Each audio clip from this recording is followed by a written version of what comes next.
One more time for Joe, everybody.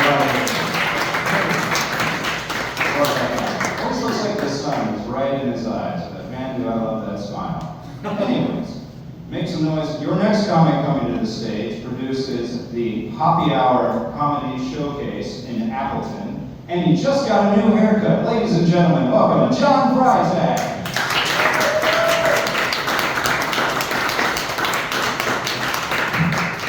All right, how's everybody doing tonight? Good?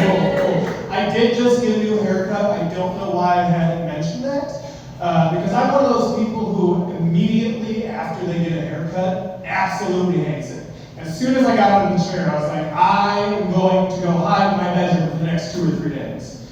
But I'm 30 years old. I've realized by this time that I kind of treat new haircuts kind of like medicine that the doctor gives you when you're sick.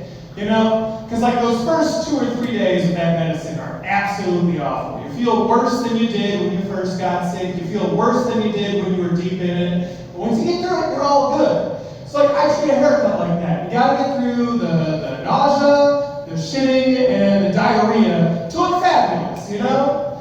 For the time being, I look like the guy from the Skittles commercial going, berries and cream, berries and cream. I'm cutting it off tomorrow.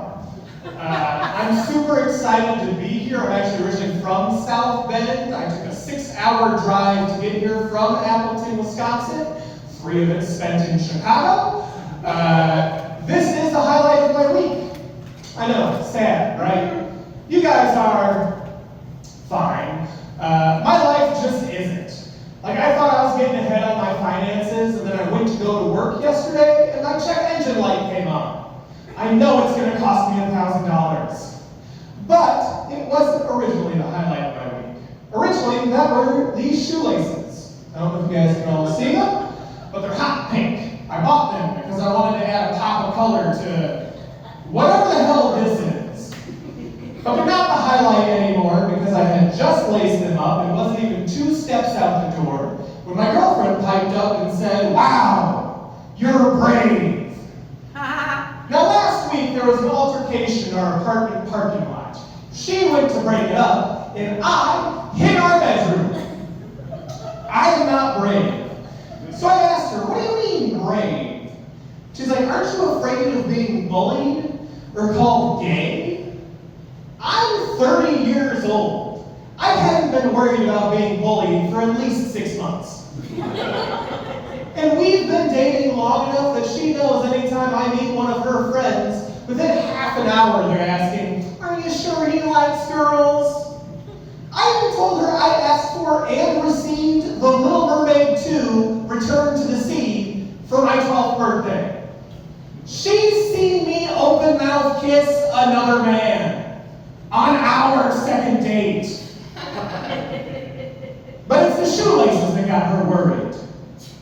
So I told her, no, I'm not worried about being bullied or called gay because I'm comfortable in my sexuality. And I grabbed my purse and I skipped out the door. While we were driving through Chicago, I looked in my rearview mirror and I actually saw a cop. I pulled up behind me. And I immediately got nervous and started to sweat. Now my license plates are up to date, my record is clean-ish, and I was only a little bit buzzed. Wisconsin sober, if you will. But I don't think any of that matters, because you could be somebody who's never committed a crime, or you could be actively committing all the crimes. As soon as you see those cherries and berries behind you, you get paranoid, you have thoughts you never had before, like, maybe there is crack in here.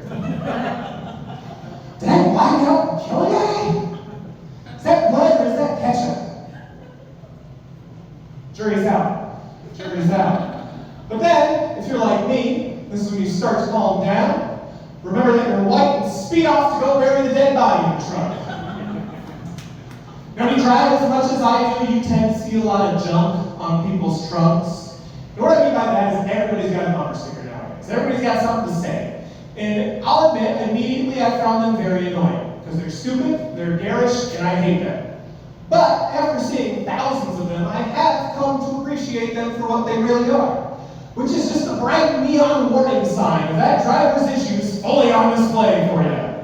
Just last week, I was following behind a sedan on the left side of their trunk, it had a sticker that said Mommy, AF. And on the right side of their trunk, it had a sticker that said Daddy, AF. And after following this car around for about 5 minutes and watching them weave in and out of traffic, I realized that those stickers were trying to tell me something. That this family was stupid. AF. And I can't stand the family stickers. We've all seen them. They got them all lined up on the windshield. Sometimes there's 2 dads, sometimes there's 2 moms, sometimes the dad's scratched off. Was it divorce? Was it murder? We may never know. Stop it with those stickers. You're showing kidnappers that they have options. You're just presenting them with an a la carte menu.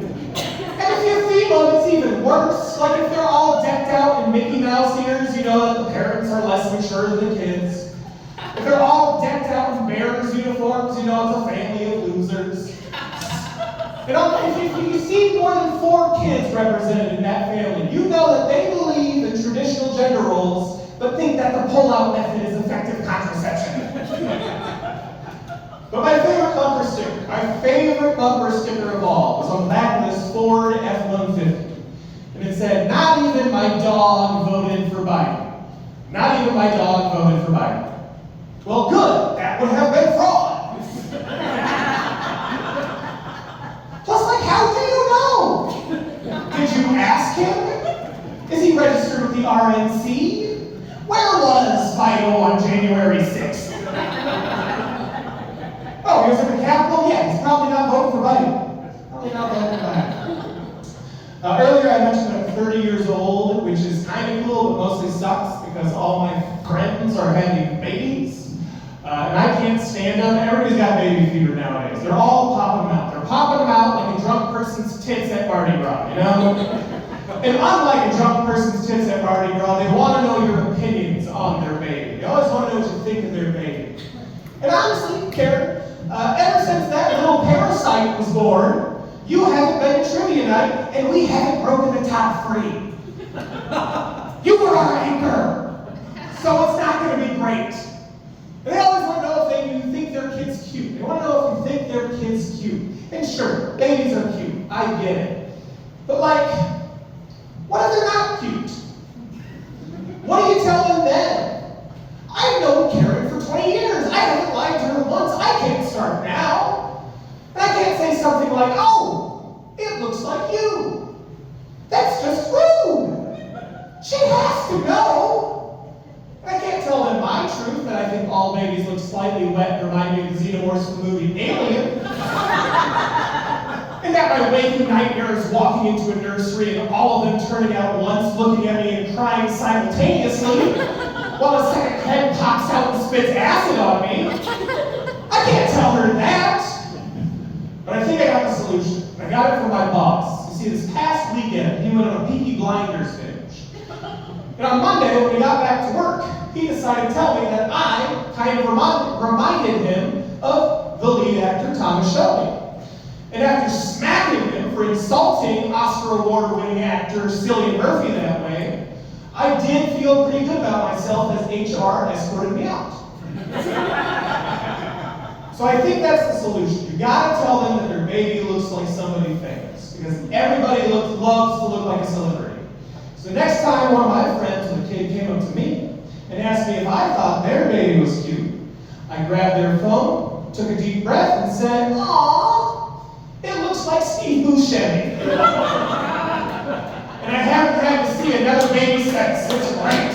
I've been John Frank. Have you guys seen that?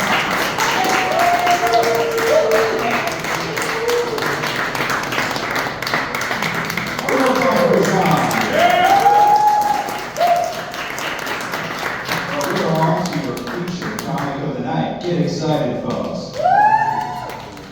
Keep that energy up. Your next comic coming to the stage. She's been at Zany, she's been at the Laugh Factory, now you're about to see her here at the Drop. Please make some noise and welcome